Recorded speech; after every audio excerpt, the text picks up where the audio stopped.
အားလုံးပဲမင်္ဂလာပါကျွန်တော်ရဲ့ Lisbon မှာတညစာအုပ်ပတ်ခြင်းစီစဉ် episode 3ကနေပြီးတော့ပြန်လည်ကြိုဆိုလိုက်ပါတယ်ကျွန်တော်ဒီနေ့ည episode 3အတွက်နောက်တစ်ပိုက်ကိုဆက်ဖတ်ပြပါမယ်ကျွန်တော်တို့ဒီကားပေါ်မှာဆင်းခဲ့ကြသည်ကွေးကောက်နေသောလမ်းများအတွင်သို့ဝင်လာခဲ့ကြသည်ငါးနတ်များတစ်သွန်ဖြူနတ်များညပန်းနတ်များကိုချူချိုက်နေကြရသည်ဖြည်းဖြည်းချင်းတက်လာနေသောလရောင်အောက်တွင်စိန်ကြော့ရဲတိုက်သည်ပြက်ပြက်ထင်းထင်းပေါ်လာသည်ကျွန်တော်သည်တစ်ဖက်သို့လှည့်ကာ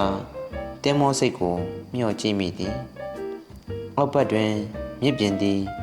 လဲလျောက်လျက်ရှိသည်မြစ်ပြင်သည်လွတ်လပ်ခြင်းနှင့်ရှင်သန်ခြင်းကိုရည်ညွှန်းလျက်ရှိသည်မြစ်ရည်သည်ပင်လယ်သမုဒ္ဒရာစီသို့စီးဝင်သည်သမုဒ္ဒရာသည်အမေရိကကျွန်တော်ကရက်လိုက်သည်ခမားကျွန်တော်ကိုလှည့်စားနေတာတော့မဟုတ်ပါဘူးနော်ဟုပြောမိသည်မဟုတ်ပါဘူးဗျာဟုသူကဖြေသည်လက်မှတ်တွေဖြပြီးလိန်နာမျိုးကိုကျွန်တော်ပြောနေတာသူသည်စိတ်ခံတရားပေါ်တွင်သူ့လက်မှတ်များကိုပြန်ယူပြီးအိတ်ကက်ထဲပြန်ထည့်ထားခဲ့သည်မဟုတ်ပါလောမဟုတ်ပါဘူးဟုသူကပြောသည်ကျွန်တော်ခမားကိုလိန်နေတာမဟုတ်ပါဘူးသူသည်တစ်ပင်အုပ်အုပ်များဝိုင်းရံထားသည့်ဆိုင်တစ်ဆိုင်ကိုလက်ညှိုးထိုးပြသည်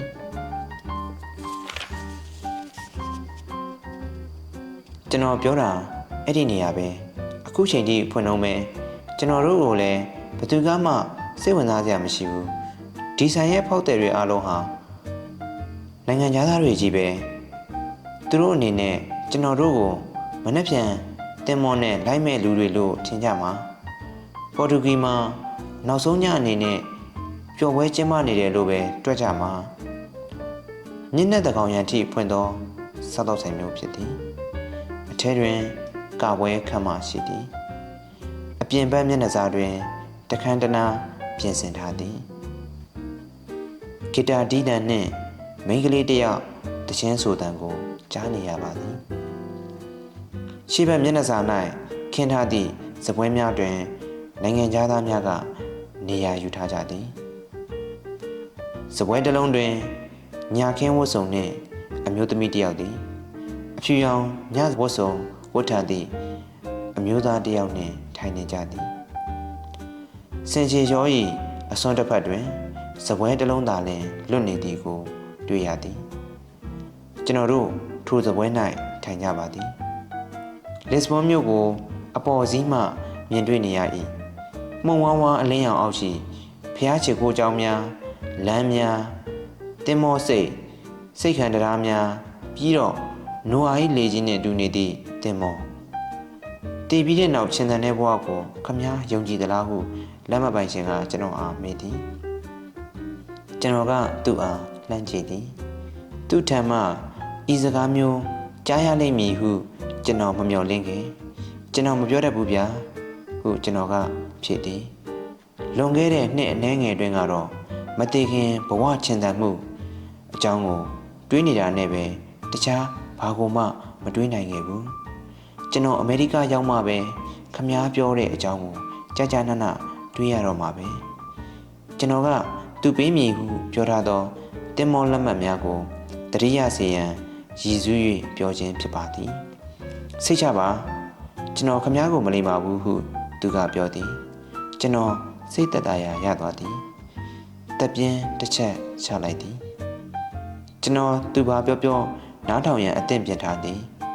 သို့တော်လည်းအပြန်အလှန်ဆွေးနွေးဖို့ကတော့မစင်စားနိုင်ကျွန်တော်စိတ်သည်လုံးဝတည်ငြိမ်ခြင်းမရှိအောက်ဘက်တွင်တင်းမောကရှိနေသည်မဟုတ်ပါလားထိုလူကတော့ငြိမ်စိတ်နေသည်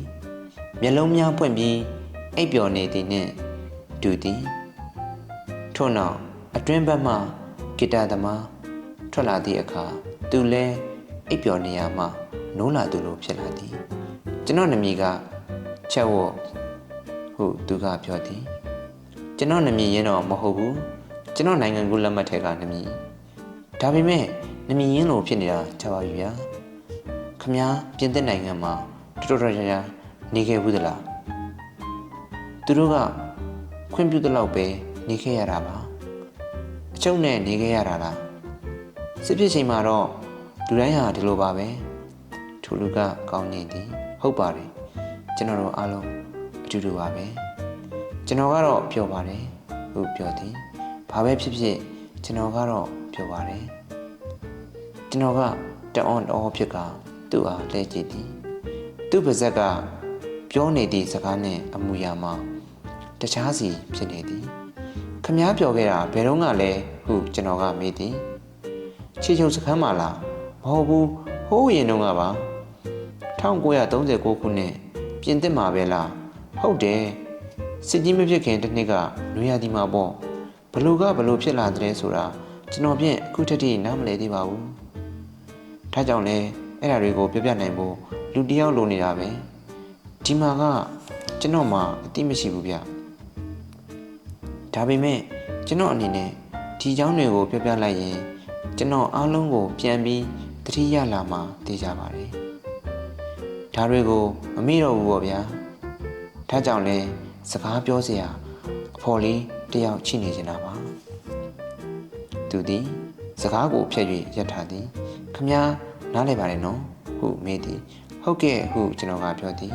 နားလည်ဖို့မခက်ပါဘူးမစ္စတာချက်ဝတ်ရဲ့နားလည်ဖို့ဆိုတာလုံးဝမဖြစ်နိုင်ဘူးဟုသူကဒေါသတကြီးပြန်ပြောသည်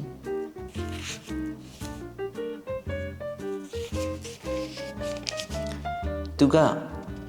အခန်းထဲမှာပက်လက်လဲနေတယ်ပြတင်းပေါက်တွေအားလုံးပိတ်ထားတယ်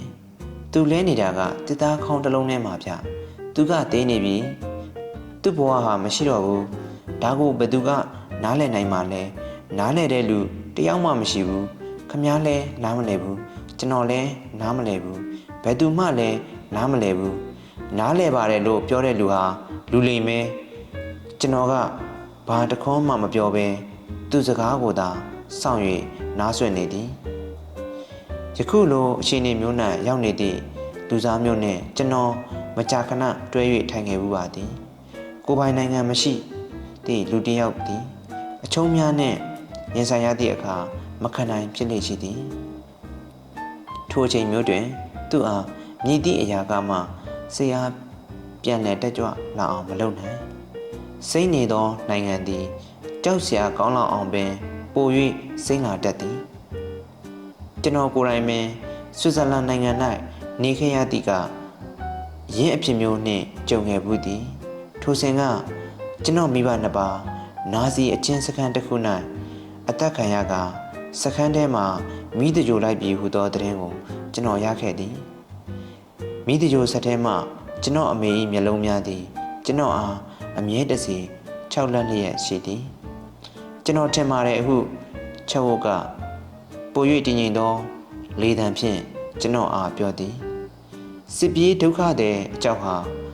ဘာတွေလဲဆိုတာကြတော့ခမားသိမှာပါကျွန်တော်ကခေါင်းငိမ့်ပြလိုက်ပါသည်စပွဲတို့တယောက်သည်ပဇွန်ကြော်များအပြည့်ထည့်ထားသည့်ပကံတစ်လုံးယူလာသည်ထိုအခါမှပင်ကျွန်တော်အလွန်အမင်းစာနေသည်ကိုတတိပြုမိသည်နေ့လယ်စာစားချိန်ကလေးကကျွန်တော်ဘာမှမစားခဲ့ရသေးသည့်အဖြစ်ကိုပါတတိရလာသည်ကျွန်တော်ကမျက်နှာချင်းဆိုင်ထိုင်၍နေသောချက်ဝတ်၏မျက်နှာကိုတစ်ချက်မျှကြည့်မိပါသည်စားပါဟုသူကပြောသည်ကျွန်တော်စောင့်ပါမယ်သူသည်ဝိုင်းနှင့်စီကရက်များထပ်မှသည်ကျွန်တော်ကပဇွန်များကိုကတော်ကမြုံစားနေမိသည်ပဇွန်များမှာလက်ဆက်လာပါပြီရှင်ကျွန်တော်ခွင့်လွတ်ပါဗျာဟုတ်ကျွန်တော်ကလှမ်းပြောသည်ကျွန်တော်တိတ်ဆာလွန်းလို့ပါစားနေစဉ်အတွင်းချက်ဝတ်၏အရေးအောင်ကိုကျွန်တော်အကဲခတ်သည်သူသည်လစ်ဘွန်မြို့ရှုခင်းကိုငင်းမောနေသည်မျက်နှာထားသည်အေးစေးတည်ငြိမ်လျက်ချစ်သည်ခုလိုကြပြန်တော့လဲကျွန်တော်သူ့ကိုခင်မင်တွေ့တာစိတ်ဖြစ်မိပါသည်လူတို့ပြုကျင့်အပ်သောယဉ်ကျေးမှုဆိုင်ရာတာဝန်တရားများဟူသောစာအုပ်ကဘာတွေပဲရေးထားလူတစ်ယောက်အနေဖြင့်စာချင်းတလင်းစာမိတာ ဖြစ်သည်ဟုသောအချက်ကိုသူသဘောပေါက်နားလည်ပုံပေါ်ပါသည်ကျွန်တော်သည်ပကံကိုဘေးသို့တွန်းပယ်ထားလိုက်ပြီးစီဂရက်တစ်လိပ်ကိုမိညှိ၍ဖွာသည်ကျွန်တော်စီဂရက်မတောက်ရသည်မှာကြာပြီတမင်တက်မတောက်ပဲငွေကိုရွှေတာသည့်အနေဖြင့်ဖြတ်ထားခဲ့ခြင်းဖြစ်သည်ကစားဝိုင်းတွင်ပုံမ၍လောင်းနိုင်ရန်အတွက်ရွှေတာစုဆောင်းခဲ့ခြင်းဖြစ်ပါ၏ကျွန်တော်တို့ဒီ episode ကိုဒီမှာပဲရပ်လိုက်ပါမယ်နောက် episode မှာကျွန်တော်တို့ပြန်လည်ဆုံတွေ့ကြပါမယ်ခင်ဗျာ